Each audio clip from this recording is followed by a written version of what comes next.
Hello friends, today we will study about the scheduling part from production and operations management.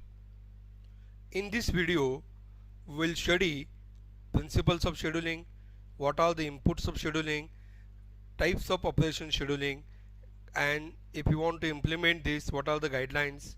We will study how to measure the performance, and at the end we will study the important terminologies used all over across the industries with respect to scheduling. Now, as we have studied in the previous class the sequencing of jobs, now in scheduling what we decide is when and where each operation to manufacture the product is to be performed. Please see that, concentrate on these two words. We in scheduling we discuss when and where each operation is to be performed. Now for that we have to follow three important principles. One of the principle is the optimum task size. Whenever we divide an activity into different tasks, let us try to make it as equal as possible. If we make one task too large and one task too small, it may be difficult at the time of implementation to reduce the idle time. Again, we have to prepare an optimum production plan so that effective utilization of all the equipment will take place, and we have to also find the optimal sequence. And as we studied, when we do the optimal sequence there will be efficiency of operation and the time will be effective and it will be increased. Let us see what are the inputs required for scheduling. First is the standard time, and please note the standard time is not the observed time. Standard time is the time that we calculate based on the studies of industrial engineering, and to this standard time it includes whatever the operation time we got it from the process sheet, plus loading time, unloading time, different types of allowances we add, and all these put together forms a standard time. This standard time, when you calculate, we also consider the rating of a worker. It is not that a highly skilled person is doing the job and that we have recorded as a standard time. A person who is having the enough skills, minimum skills which are required to perform the operations, okay, what is the time taken by that person, maybe here, okay, we have to consider, and for that rating is the important concept that is used. Then we'll see the units, whether it is in minutes, whether it is in seconds, whether it is in hours. That also is required when you prepare this scheduling. We must know the capacity of this work center and the demand pattern, and is it flexible. Okay, so that extent of flexibility is also required so that we can do the proper adjustment in doing the scheduling task. We must also know what is the due dates for each job, so that individual job schedule is also required. Now there are different types of scheduling which are commonly used. The most commonly used is the forward operation scheduling. In forward operation scheduling, we start scheduling from today. Whatever the jobs we have in hand, we start it one by one from today, and if due date is later, then we may have to keep that jobs in good conditions, in safe condition, till we dispatch. So that is the only, you can say, the limitation of forward scheduling. So to overcome this limitation, instead of keeping the goods ready with us and dispatching at a later date, what we can do is we can go for backward operation scheduling. In backward operation scheduling, what we do is we see what is the due date. Suppose say due date is after 7 days, say 30 last day of this month, and if it requires 5 days, we will not start from today, we will start 5 days before due date. So maybe if it is required on 30, we will start it on 25, so that as soon as the job is ready we will dispatch it. But the limitation in this backward operation scheduling is that if there is a slight delay in doing that operation, then the entire batch will be delivery will be delayed. Okay, so that is the risk involved when we go for backward operation scheduling. Another important concept is the critical ratio scheduling. This is also commonly used technique. In this, we calculate the critical ratio. There are two factors for this. One is the time that is needed for the job, and second is the supply lead time, that is what is the time that is available with us, is called as supply lead time. Then another method that is used is the index method. In index method, we give the indexing to the machines which is our best work center, that we will utilize first, and then we will utilize second best, and likewise indexing wise we are going to utilize it. It may be a work center or it may be an operator. We do give the ranking, and whichever is having rank 1 will be utilized first, and then we'll use the second, and so on.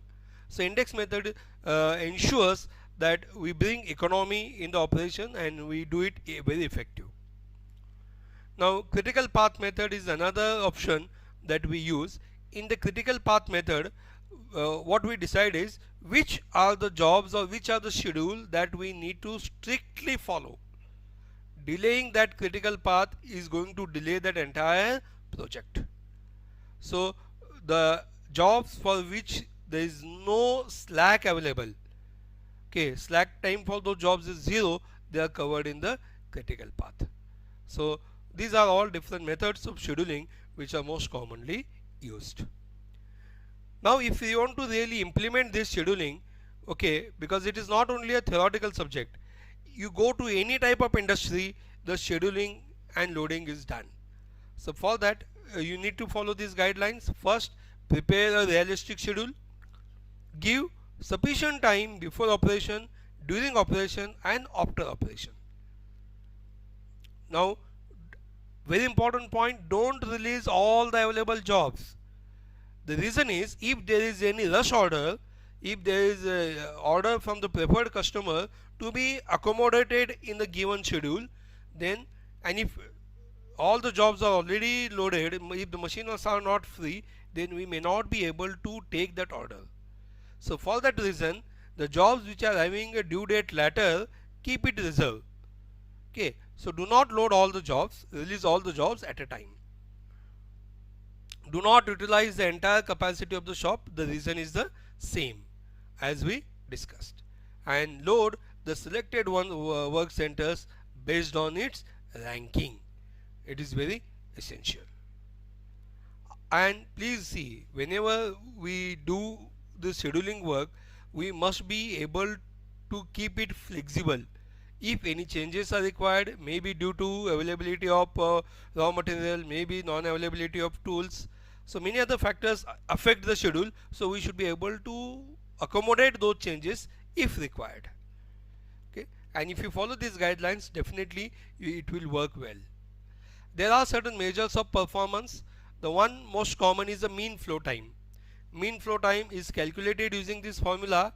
Here what we do is we take the summation of processing of all the jobs divided by number of jobs. We'll get mean flow time. This is one of the measures of performance. Second measure of performance is the lateness between the completion time and due date, and it is calculated by this formula. The third one, what we discuss in the critical ratio. Critical ratio, it can be one of this. If the critical ratio is greater than 1, we need not worry, because there is a sufficient time available us to complete the job. Okay, so relax. But if the critical ratio is equal to 1, job is just on schedule. You have to keep close watch on this, because there is no extra time available with us. If it gets delayed, you will not be able to give the delivery.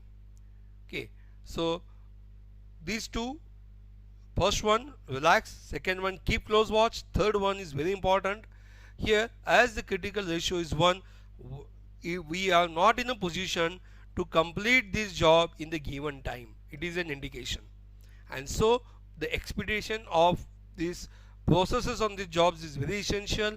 For that you need to adopt all different strategies. Sometimes maybe over time you have to do it. Okay, you may add one of the shift on 1 or 2 days. Somehow you create that extra time which is required to complete the job if the critical ratio is less than 1. And tardiness is nothing but the maximum lateness. We have calculated lateness here, and that maximum lateness we define it as tardiness.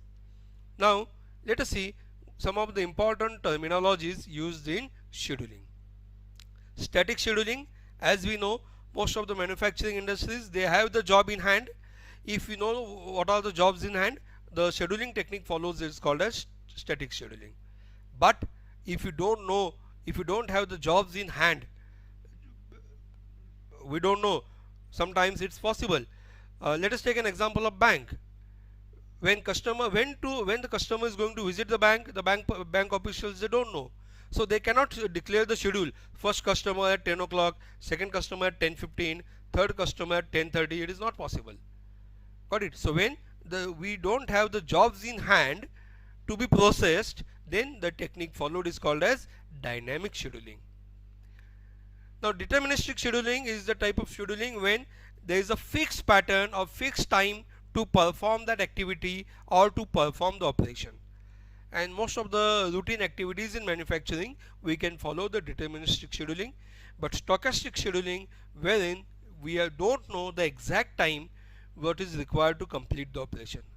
Most of the time we will find the second part, like dynamic scheduling or stochastic scheduling, is related to service part. In production and operations management, we cover both the aspects, manufacturing as well as service.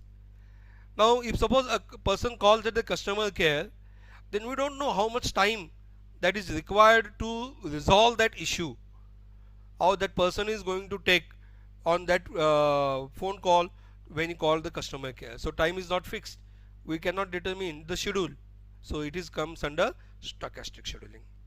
Feasible scheduling is again the sequence is fixed. If you follow the sequence, it is feasible, but if you try to change the sequence, it is not feasible. Again, infeasible scheduling. We will take the example from service industry. Let us say we are doing the painting work, and when we are doing the painting work, first what you have to do is you have to prepare the surface before you apply the coat. That sequence cannot be changed. If you want to change the sequence, it is not feasible. Okay, and last one is parallel scheduling and sequential scheduling. Now parallel scheduling, let us take an again example of you can say when you visit a mall, there are number of counters to accept the cash. So same operation is done at number of places. It is called as parallel scheduling. Got it? Parallel paths are there. And in sequential scheduling, there is a definite sequence to be followed. So if you want to order for pizza, okay, then they will take the pizza, then you will bake in the oven, again they will deliver it. So there is a definite sequence to be followed to complete that task.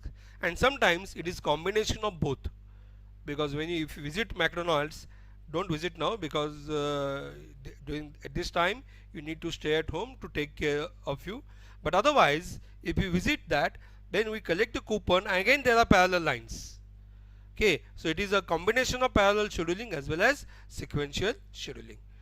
Now I assume that you understood this important terminologies. Again we will discuss in the next part what are the PPC and its objectives, key activities and advantages. Thank you very much.